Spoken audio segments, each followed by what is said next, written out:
Pink puzzle ఎవరా devil ఇదే ప్రశ్నను బీఆర్ఎస్ ను పదే పదే అడుగుతున్నారు కాంగ్రెస్ బీజేపీ నేతలు. మరోవైపు కేటీఆర్ కు సిస్టర్ స్ట్రోక్ తగిలిందంటూ సెటర్ వేశారు కాంగ్రెస్ నేతలు. కవిత లేఖను వారి కుటుంబ సభ్యులే బయటపెట్టి ఉంటారు అంటున్నారు బీజేపీ నేతలు. మొన్న బీఆర్ఎస్ ఎమ్మెల్సీ కవిత లేఖ తెలంగాణలో అలజడి సృష్టిస్తే నిన్నటి నుంచి కవిత కేసీఆర్ చుట్టూ ఉన్న వాళ్ల గురించి చేసిన వ్యాఖ్యలు దుమారం రేపాయి. కేసీఆర్ గారు దేవుడు కానీ కేసీఆర్ గారి చుట్టూ కొన్ని దయ్యాలున్నాయి. కవిత ఆరోపణలతో బీఆర్ఎస్ లో దయ్యాలెవరన్న విషయంపై చర్చోపచర్చలు జరుగుతున్నాయి. ఆ దయ్యాలెవరో చెప్పాలంటున్నారు కాంగ్రెస్ నేతలు.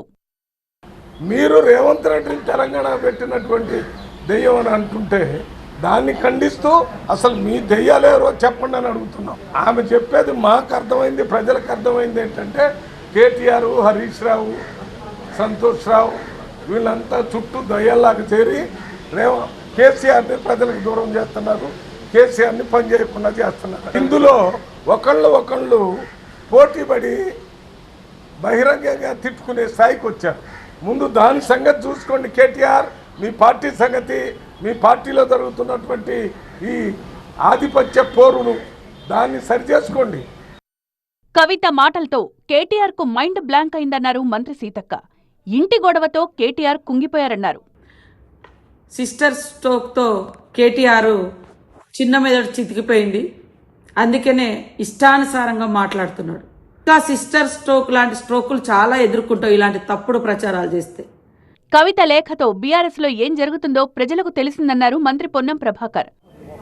కాంగ్రెస్ పార్టీ చేస్తున్న ఆరోపణలకు బలీయంగా నిజ నిర్ధారణ జరిగేటువంటి విధంగా ఈరోజు కవిత గారి లేఖ ఉంది. కవిత లేఖను బయటపెట్టిన దయ్యాలెవరో కవితకు ఖచ్చితంగా తెలిసే ఉంటుందన్నారు బీజేపీ ఎంపీ డీకే అరుణ. ఆ లేఖలు ఎవరు రాసుకున్నారు, ఎవరు లీక్ చేసిండ్రు, వాళ్ళ కుటుంబం లీక్ చేస్తేనే వాళ్ళు లీక్ చేయలేదు, వాళ్ళ కావాల సన్నిహితులను లీక్ చేసి ఉండాలా. వాళ్ళ బెనిఫిట్, వాళ్ళ యొక్క లబ్ధి కోరేటోళ్ళు, లేకుంటే ఆమె లిఫ్ట్ చేయాలనుకునేటోళ్ళు ఎవరో దాని వెనక పాత్ర, ఎవరి పాత్ర ఉందో ఆమెనే చెప్పాలా. లేఖ లీక్ అయిందంటే లేఖ ఎట్లా లీక్ అవుతుంది? వాళ్ళ తండ్రికి ఆమె రాసింది, అక్కడ తండ్రి అన్నా లీక్ చేయాలి, కవితనన్నా లీక్ చేయాలి. ఇక మధ్యలో ఎవరన్నా ఉంటే ఇంకా వాళ్ళ భావనన్నా లీక్ చేయాలి, వాళ్ళ అన్ననన్నా లీక్ చేయాలి. మంది ఎవరు లీక్ చేస్తారు చెప్పండి అక్కడ. మరోవైపు బీఆర్ఎస్ లోనూ కవిత వ్యాఖ్యలపై తీవ్ర చర్చ జరుగుతోంది.